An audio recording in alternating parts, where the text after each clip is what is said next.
just looking at the map now. Going through a bridge hole, there's a boat moored, so fingers crossed I don't meet somebody coming the other way.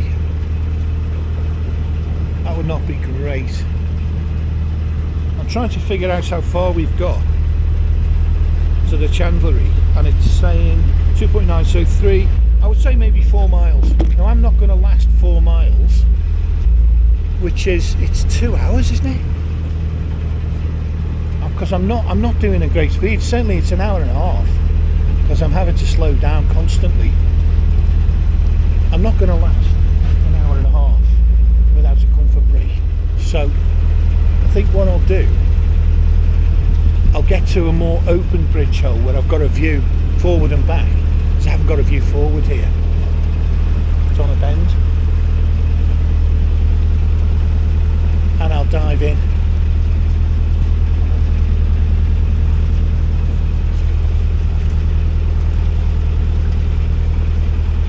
Try and sort out a few logistical issues,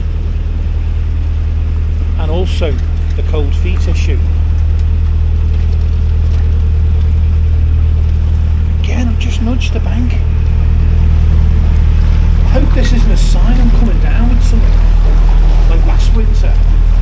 Infection after infection, flu after flu, COVID, flu, COVID, COVID. It was just non-stop. But my general steeringmanship is so bad, and I feel like I'm not having a great day. I'm skirting against many of the bridge holes, like I'm worried. I'm a little bit worried. Oh, winter moorings here, CRT winter moorings along this line. But again though, surely you'd want a car. Oh, and is a vlogger.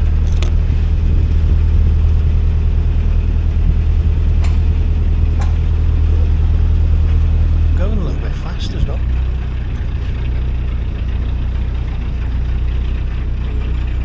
While I'm talking, I'm forgetting to slow down.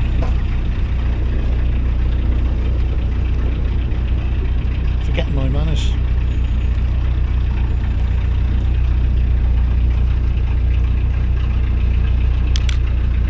Morning.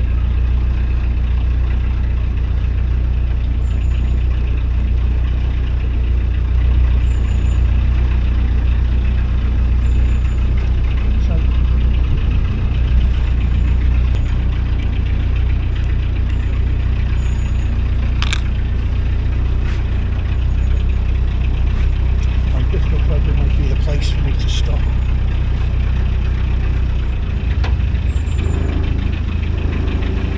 Looks like a good place. There's a bridge hole, got a half decent view of what's going on.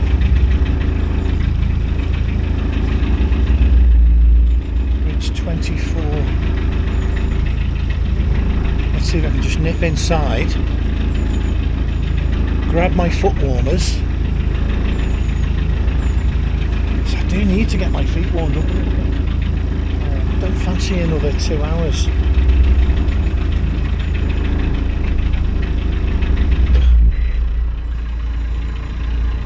Like this.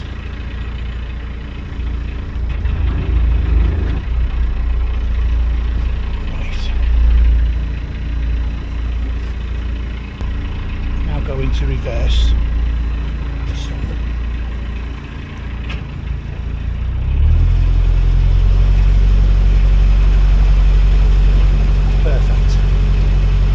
Almost. There we go. That's almost like a proper boat.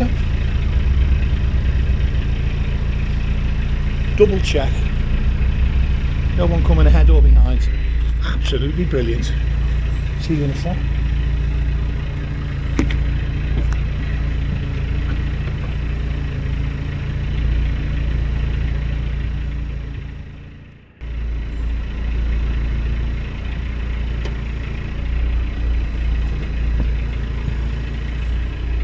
Absolutely brilliant. Time to get going again. Why didn't I just do that all the time? Right, I'm going to back up a little bit because I feel like I'm just a bit close to the the right hand bank. So to give myself some steering room, back up a little way out of the bridge hole tunnel thing, and now forwards. Some branches in the water here, so I've got to watch those. I don't want to go too far over. Oh, gotta say, that is a relief. So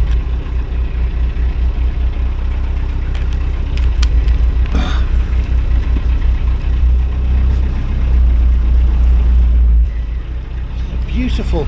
It's a really nice spot here. Again, north of Bollington by say half a mile or so. And there's some winter moorings on the towpath side, which look really nice because it looks so peaceful here. Honestly, it just looks brilliant. If you've got a car. I feel like without a car, I just don't know. I feel like you're going to struggle, really. Oh. There's a big there's a log, very large branch poking out of the water back there. So that noise, if the camera picked it up, that's what it was. Okay, so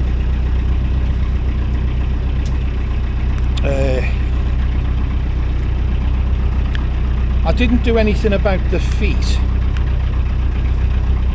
because I figured I'm not going to be able to get the wellies off and get them on and all that. The feet I'll just put up with. It's not like I'm walking around. But I have got an extra coat and I think this will help things. Got the heated gloves, so I'm ready for chilled hands. But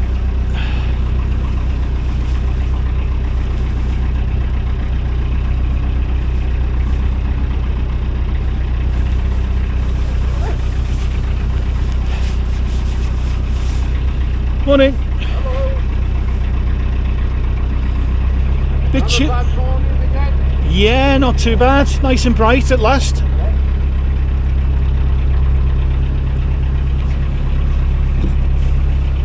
Which is true, by the way.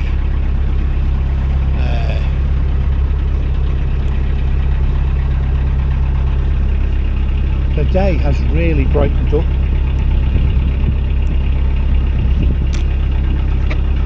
What time is it? So it's 20 past 12, so it's not late. But the greyness has lifted, the skies have cleared, and it's turned into a nice bright afternoon. And a pleasant, nice pleasant winter's afternoon, which, to be honest, is very welcome.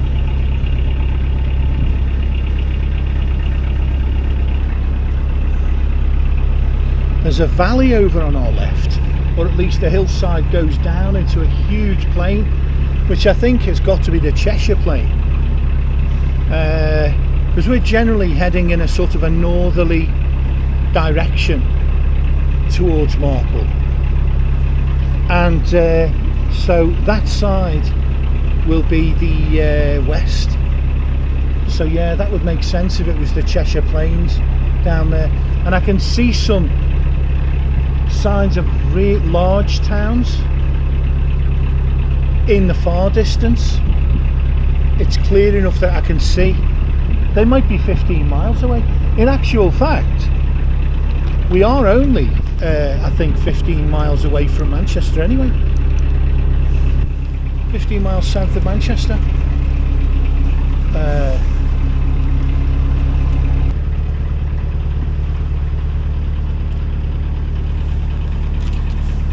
Right, there's two very cute little horses in a field down here, and they're paying close attention to me for some reason. What's up, guys? Hope you're warm enough down there. I think one of them is a youngster. Perhaps the other one is its mum. They're unusually agitated, the horses in winter, but it's nice to see. Now this is an interesting farm because these guys have got a bull. I'm going to try to show you the bull.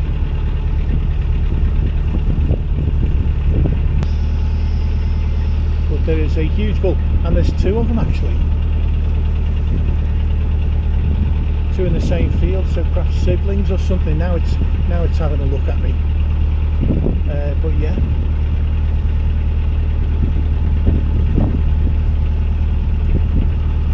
I mean, they could be cows. They could be cows with horns. Don't some species have horns, like the females do as well as the males? I know absolutely bugger all about animals. I'm just shocking. Anyway, perhaps they were bulls.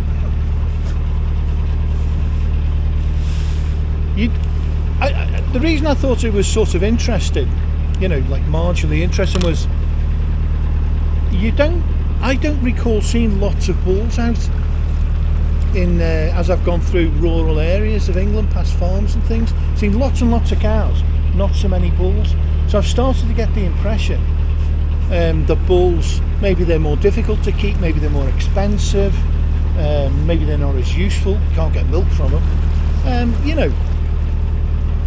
So they're more about breeding, perhaps.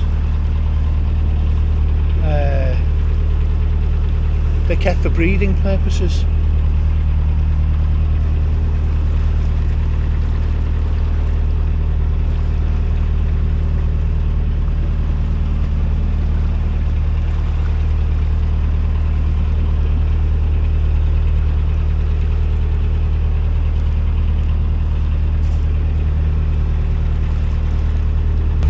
Right, do you know what? The chill is getting to the point on my fingers where I need to deploy the heated gloves. So the little red indicator light shows that they're on. I'm going to give them maybe 5 or 10 minutes to just heat up, because I feel like if I put my hands in there straight away, yeah, I won't get the full benefit. This is fascinating. On the left, sorry, on the right, it's like a deep valley, and there's some I can see scattered cattle. They could be goats. Oh yeah, look, I think they're goats. I'm just going to slow down, by the way, because I'm approaching a boat. Look, there's a goat up here on the top of the bank, and actually there's a little squirrel as well. So whatever this farm is doing, it's not like standard dairy cattle, you know. They're doing something out of the ordinary, I think. So I'm slowing down a little bit because I've got some more boats.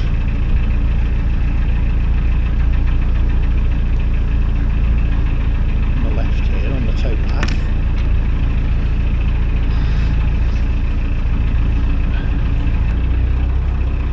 I don't think we're making great progress today.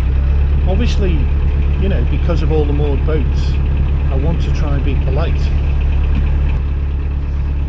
The Bridgewater, you know, it was a different sort of environment really. A lot of weekend boating going on, and people wanting to cover distances, you know, swiftly. So there seems to be an understanding people don't really slow down on that canal too much. Not from what I could see. You know, I only spent a month on it, so there is that. Anyway, let's get going.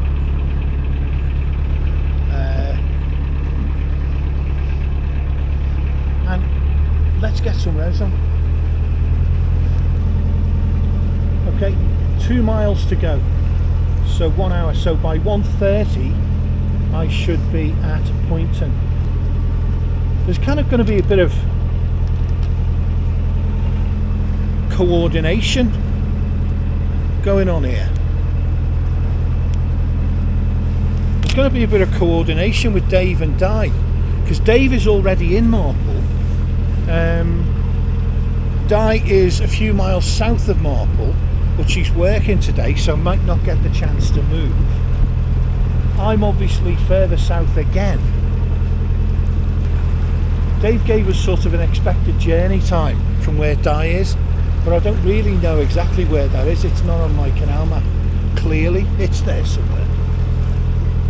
I need to know how long it's going to take from the chandlery where I'm stopping, because that's decision time really.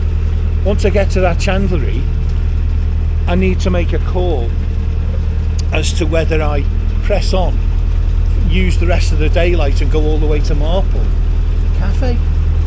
I know Catholic Agency. See? Okay, now I hit the thing. I did hit the left-hand bank, but I was looking at the side, so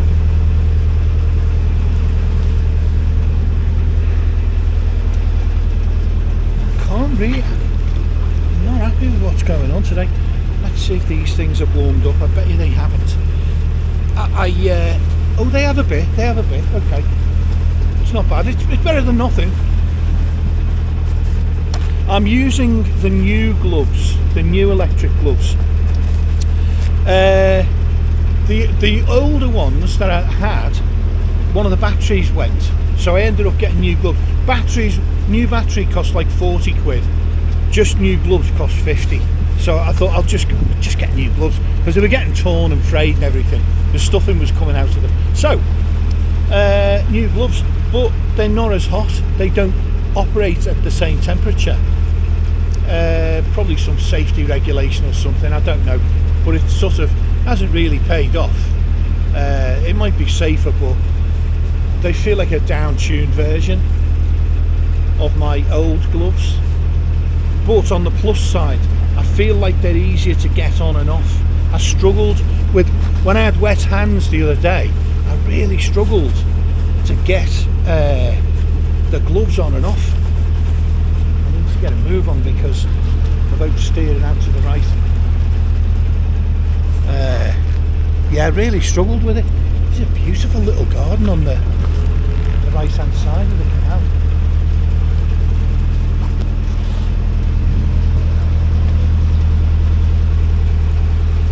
I can't turn the camera and show you because I'm avoiding disaster at the front end, steering the boat.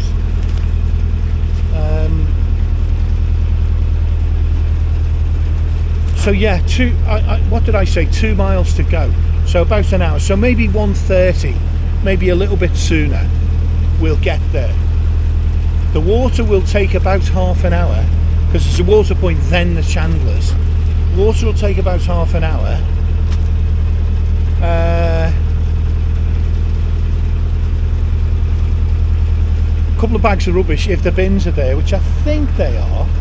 There's some in Marple if not, so I'm covered anyway. Some branches sticking out from that right hand bank there. I think I should get over onto the left. Seems to be some tree roots sticking out from that bank.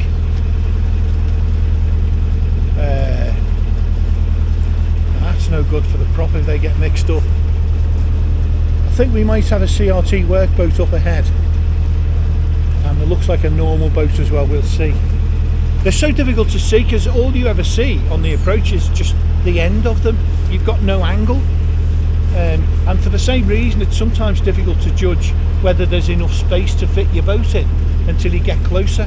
Anyway, these are quite good compared to the cold air they are anyway. So yeah, no, they're not bad. They're not great. My old ones were proper toasty, you know.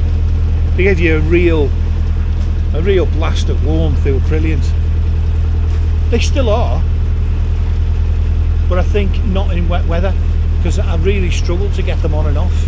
They were just too tight. These feel a little bit looser, so fingers crossed when it's rainy I'll be able to get them on and off.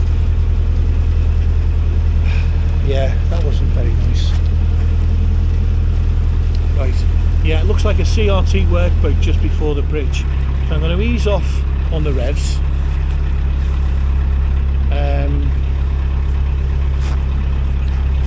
And there's a normal boat as well.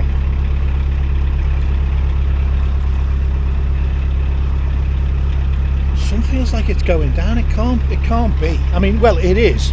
It's going down because of the season. It's already on the decline, but not down. Cue the status quo song. No.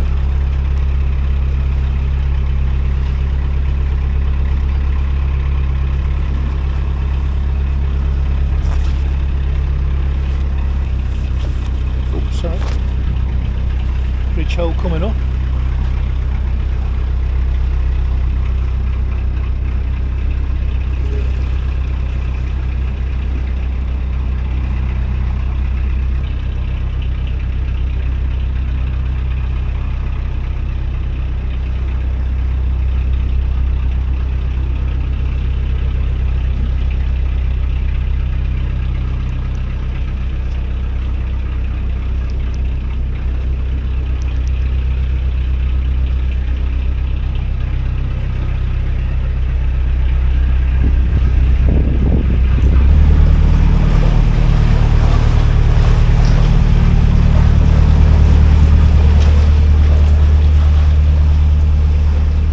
Yes, you are correct.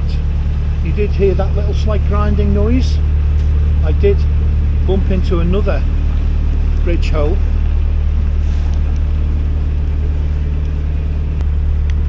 I'm struggling to keep a decent sort of a speed up, really. I'm not a speed merchant anyway, you know, at the best of times. But every time, I feel like every time we pass a boat, you know, there's another line appears up ahead, and it's that difficult decision: do I press on? Because I need to ideally get to Marple before dark. I don't want to arrive when it's dark. 1.85 miles to the trading post.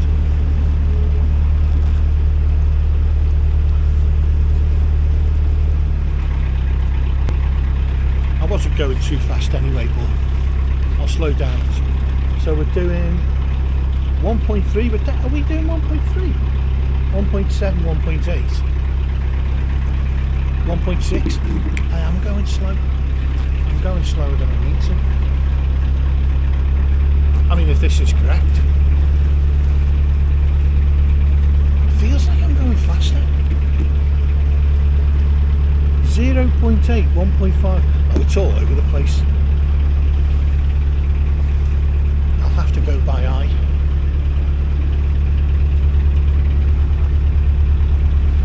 So I'm just doing a respectable speed, but check out this site on the right here.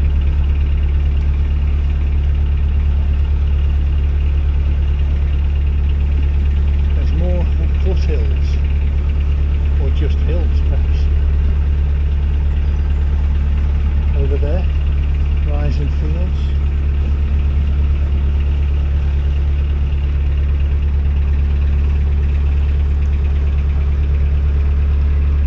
We seem to be on an embankment.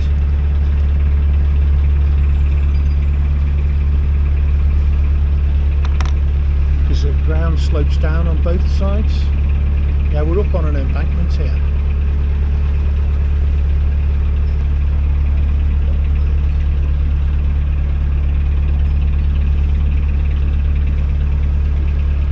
So, you know, I talked about how it was 2 miles away, and you know, and it feels like that was ages ago, and it's still only 1.8 miles. And I'm too far over to the right as well. Let's just get the hell over it. Stay away from the offside bank. We're coming to a bit of it, which is very open aspect, which is nice. And there's Armco, so you know, what's not to love? I'm just wondering, could there be like a village or something? I don't think there is. I think there's kind of bugger all here. Again, if you've got a car, an e-bike's not bad. Car's ideal, except for being very expensive and a lot of hassle to follow you around. Get the car to follow you, for you to follow in the car. Oh, I'm struggling today.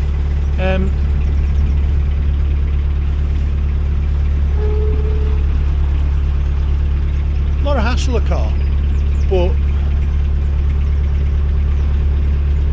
the e-bike sometimes, you know, in a really cold, rainy, windy weather, dark, you know, it can be a bit sketchy and a bit can't be bothered. Whereas, you know, you jump in a car within 10 minutes, you've got the blowers on, you're lovely and warm, brilliant. So anyway, we're past the boats now. Let's get some revs on.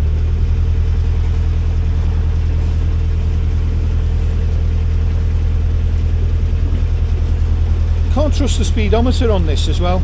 2.2, 2.3. It seems fairly consistent, and it feels like it as well, actually. It feels like that's the kind of speed I'm doing. So what I'm going to do, I'm going to try this thing again. A few seconds in neutral, then a blast of reverse, then in neutral. The back end is coming over to the bank, so back into forward and steer away from the right hand bank.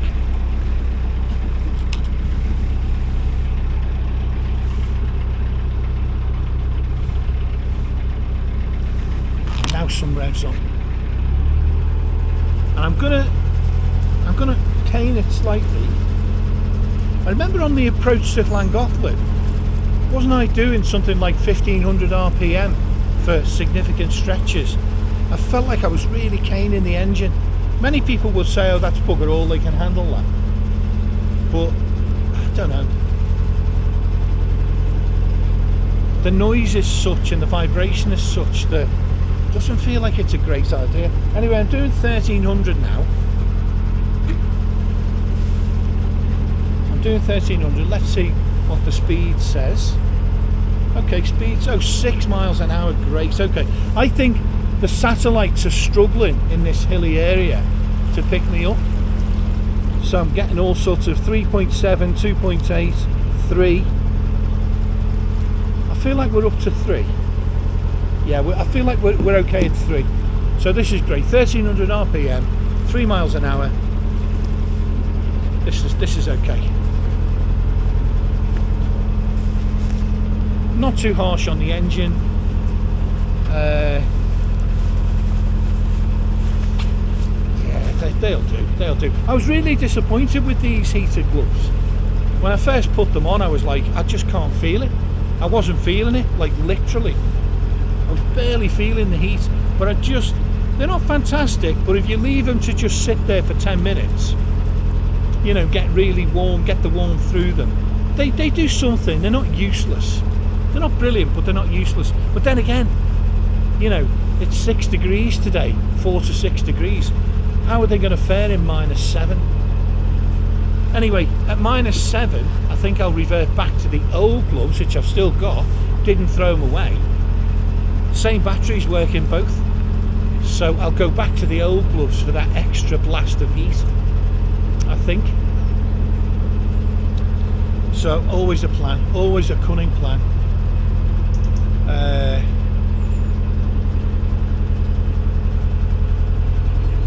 This looks like a static caravan mobile home thing, a lodge.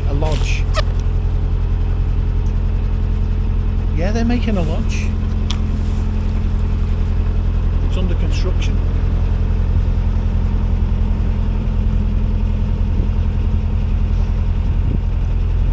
In the farmer's field.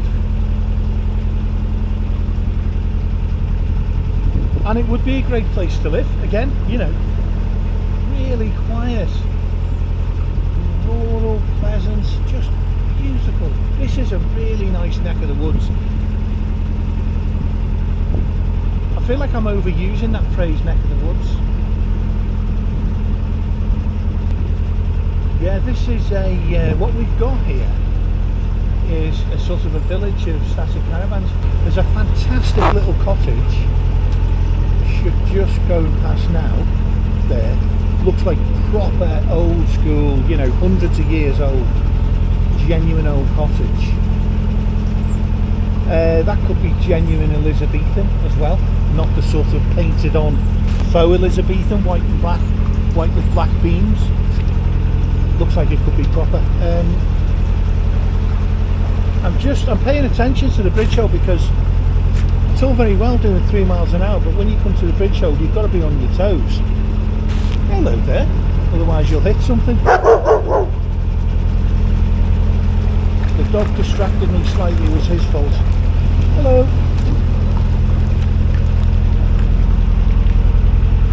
I didn't even see him. He was standing there, so still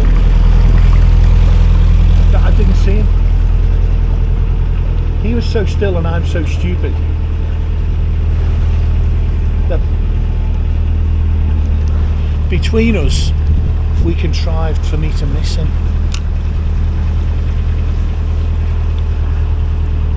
But anyway, yeah, there's some kind of a, on the left hand side here, it's one of those little static caravan villages.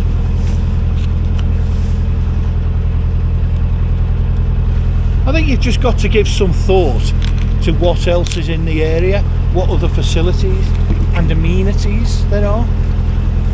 You know, and I'm not talking about an Odeon cinema, I'm just talking about a supermarket. This is a touring caravan spot on the right now. A line of touring caravans. I wonder if they really move, because they're all lined up. No, they're not going to move. They're touring caravans, but they're sort of static. And the reason I know that is because they're all parked in a line. So to get one out, you would have to get all four in front of him out. Oh no, this is nice. I do like this. I don't know how popular these are with people, but look at this.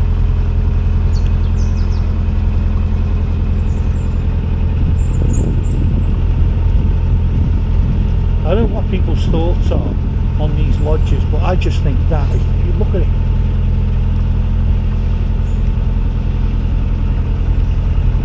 you've got huge wooden windows, full height wooden windows. You'll have a solid fuel stove. I just think that's gorgeous.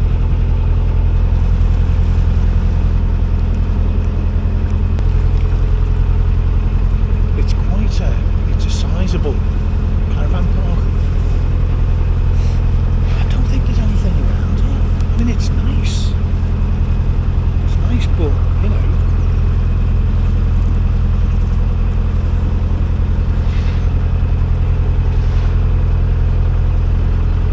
right, we're coming up to Limeview Marina, and in Limeview Marina there's water, there's diesel, there's gas, but there is no coal. It's an odd omission, isn't it? Most marinas have all that. Like coal is just, most boaters, coal is just your essential if you're cruising in winter. It's just utterly essential. So I'm passing Limeview Marina shortly. I'm now down to 1.3 miles, crow flies, maybe 2 miles, because the distances I quoted earlier on, whereas the crow flies, and I'm not a crow. So we're now 2 miles of actual canal cruising, probably, which means now it's an hour. Do you see how easy it is to miscalculate? 12:56, so it's 1 p.m. So 2 p.m. we'll be at the trading post. Half an hour for water, half an hour to buy coal. 2 p.m. we're going to be 3 p.m. We'll then have an hour to go to Marple, and we won't make that. Hiya. I love your thing there. Oh, it's great. This Brilliant.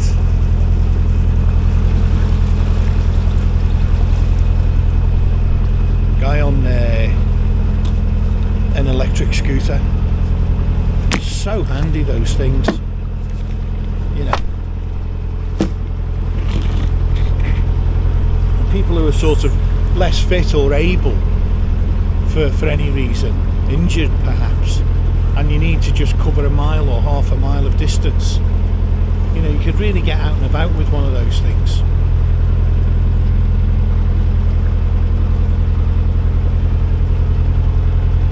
So there's some moorings coming up on the left. Towpath mooring says 48 hours, so it's obviously a popular place. I'm just going to drop the rev slightly so I pass at a civilised speed.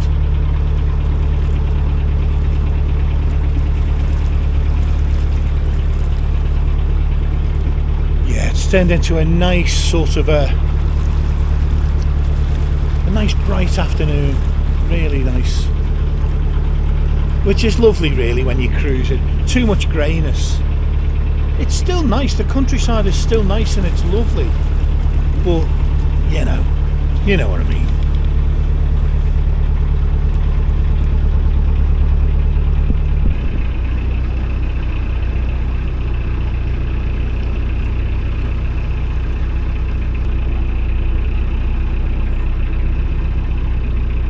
Quite often you do find a few moored boats on the towpath opposite marinas. You know, in the general area.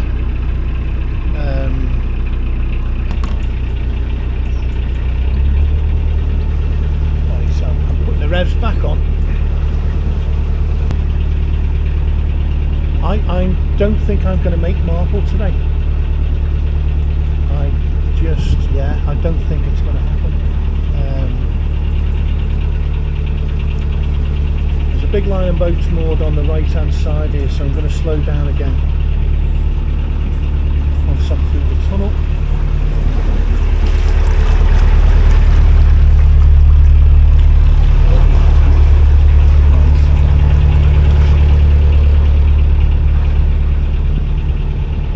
I don't think I'm going fast though. So this is Limeview Marina. Is that the entrance?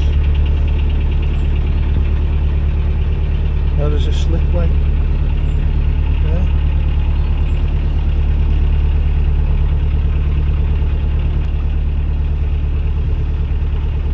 I'm going to take off a couple more revs. Oh, they've got coal, damn it! They've got bloody bags of coal. Right, okay guys, do you know what I'm going to do?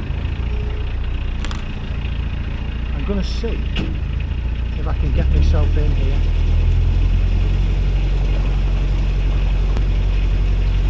I've kind of missed my chance. I feel like if you've got the chance to get your coal sorted, do it.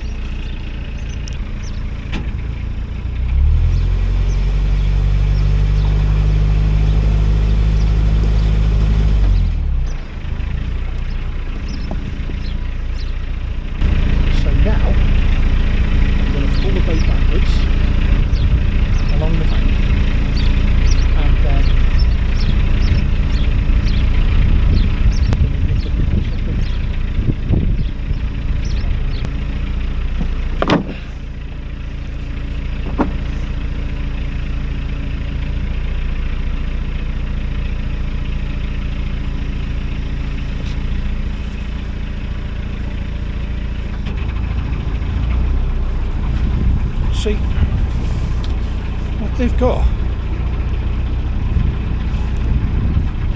What they've got over there is a shop called the Cheshire Pooch Daycare Dog Grooming, but I'm not seeing a Chandler office. And I think there are things that are coming up, and there's a load of coal on the front. Who do I see to buy it?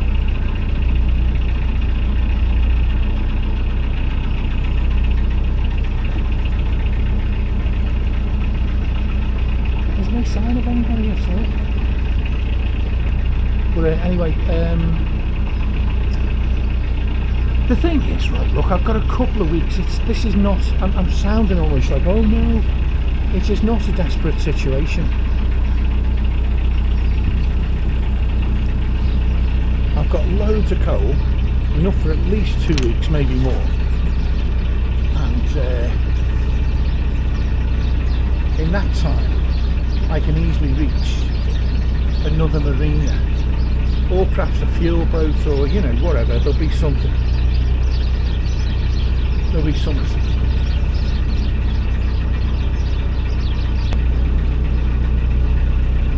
It's a sizable marina, this, to be fair, and I like the way it's laid out. It's not just an endless line, like rank after rank of boats. They're laid out in such a way, yeah, it doesn't look like that. It's more pleasantly laid out. What I'm not seeing is the entrance, unless this is it.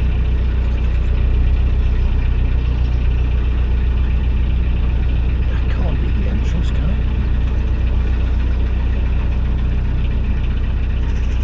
It is. That there, that's the entrance, Line View Marina. That's it. That's literally the width of a narrowboat. Well, most of them are, to be fair. Most of them, though, I feel like there's a little bit of leeway. It just isn't with that. That is your 7 foot wide. But look, there's more of this marina on this side.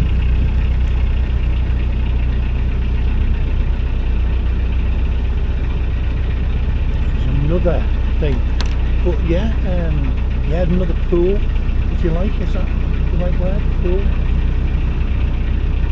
Now, here's a boat, right? I've got to show you this. Here's a boat that I really like.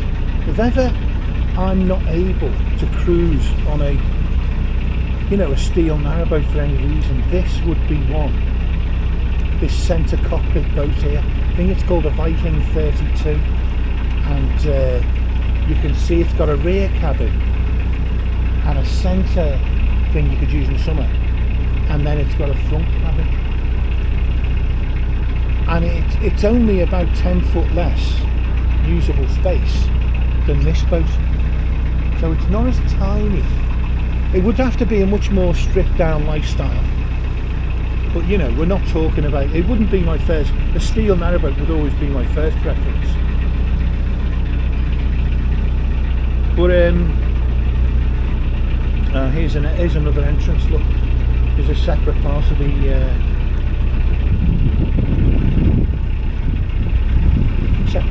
marina there.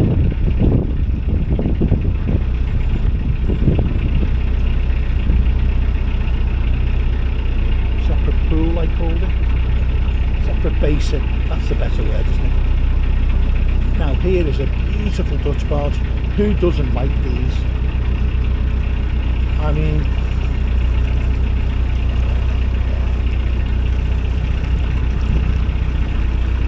look at this. Absolutely.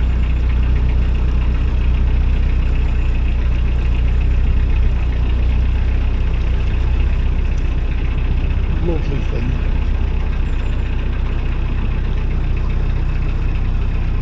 And by the way, I'm a little bit too close to them all. Whilst I'm sort of filming, messing with the camera and having a look, I'm drifting really way too close. I hope they don't take offence. It's it's not good manners really to cruise, 3 feet from somebody's window when there's so much space in the canal. Anyway, I thought we were going to do without our stop at it's called Bailey's Trading Post, the chandlery. Thought we were going to do without our stop, but I was wrong. We'll have to stop. So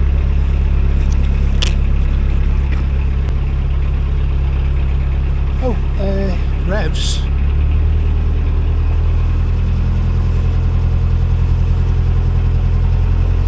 Do you know, I'm getting a bit peckish as well. It's a little bit early really. Normally I'm sort of okay till about 3 p.m. But a little bit peckish. Just wondering if there's anything sandwichy that I could have. I'm a little bit low on rations. I mean, I've always got the emergency stuff. Yes, I'll do a sandwich. That's what I will do. Although, do you know what?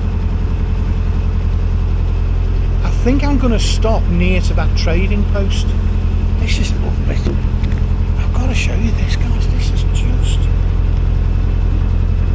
I'm going on about sandwiches.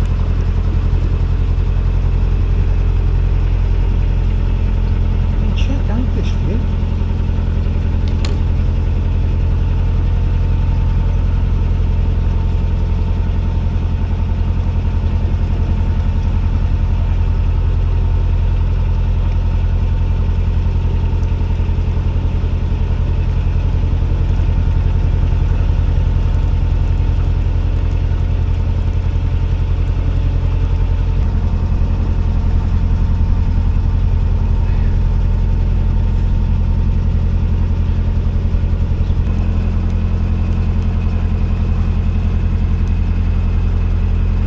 So now, sort of quick check of the map, we are about a mile away now from Bailey's Trading Post, where I will get some coal. I'm almost tempted to press on to Marple, I've got to say, because I can get coal in and around Marple within a short cruise of it. There's also water at Marple, so that's not going to be a problem. And there's winding hole, so I can turn and come back and get back to the same spot. All that's doable there.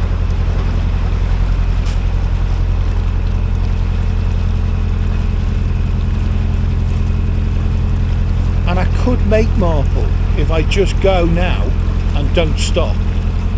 Other than for a quick comfort break perhaps, but if I basically don't stop for water and coal,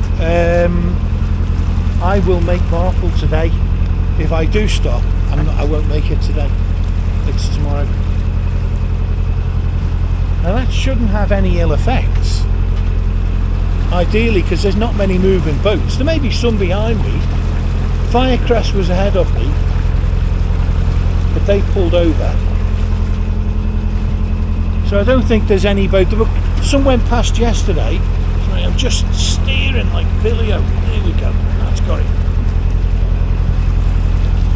This short tiller, I cut some of the wood off it. It's was something. Oh my god! Now it feels all loose. It felt like I was fighting it to come around. No, it feels loose because it's back in the centre. Now here's a fast cruiser coming towards me, a fast GRP. He's not hanging about at all.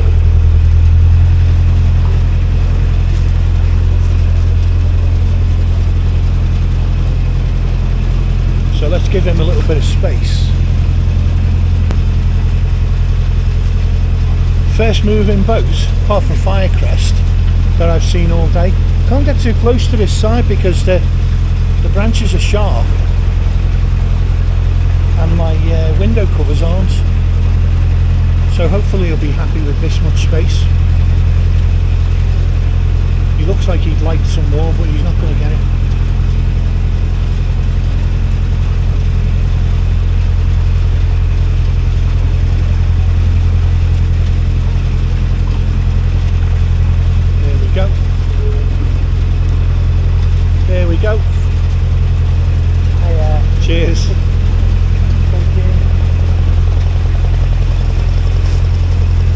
don't think the guy realised how close we were.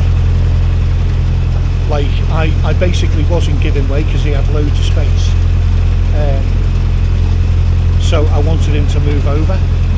And whereas I was heading for the bushes, he had more space than me. So I was like keeping me course, and he wasn't moving. And I was thinking he's got to move, and eventually he popped his head out. He popped his head out off the side of the cover at the back of the boat, and hastily turned away, and I turned away to allow for him as well, because I thought, well, you know, I'm not going to clunk into a GRP boat just for the sake of proving that I've got right of way or something, you know. I'm not going to damage someone's boat just to prove a point. So I turned away, which is why I think he said thank you. But I don't know, he looked to be a bit older, perhaps he's in his 70s or something, I don't know. Perhaps he didn't have very good vision. They're very difficult, those plastic panels, the see-through plastic panels. They're not as see-through as you would hope.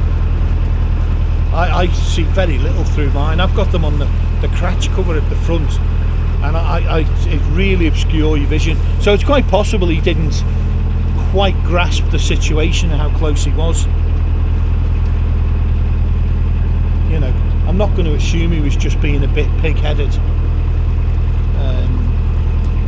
which is very generous of me.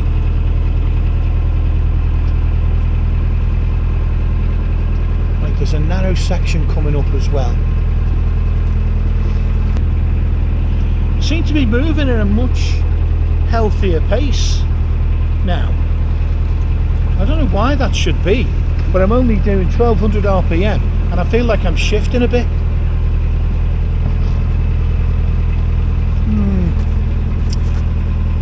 I don't know, but anyway, I'm glad it's happened.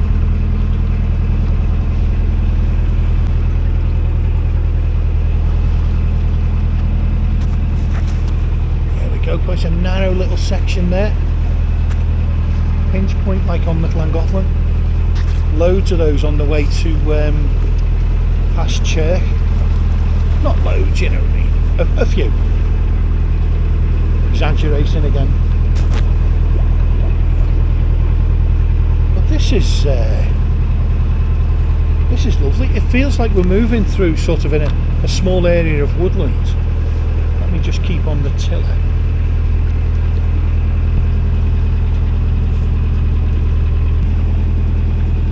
And to my right there, there's a bank, perhaps 20 feet or so high. Probably it's got to be fields behind it. I think this is still all rural.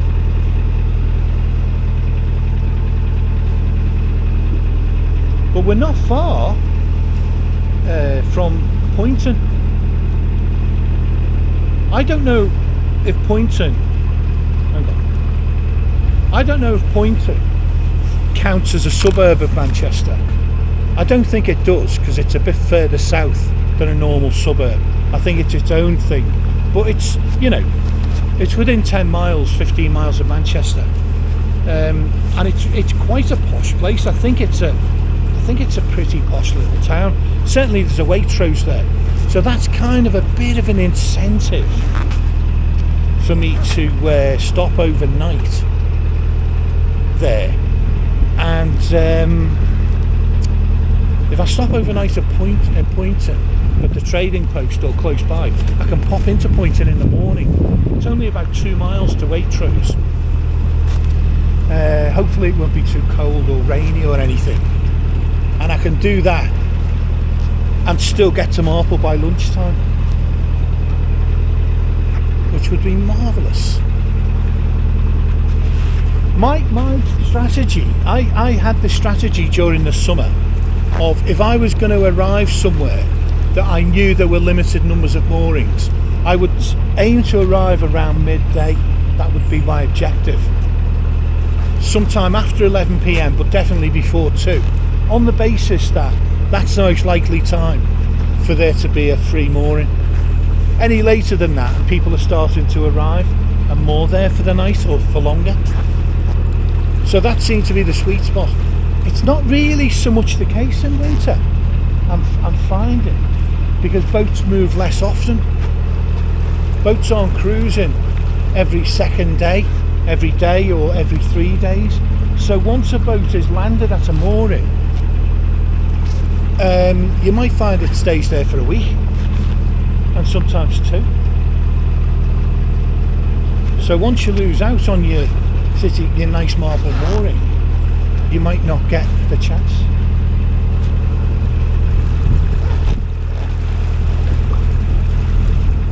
There we go.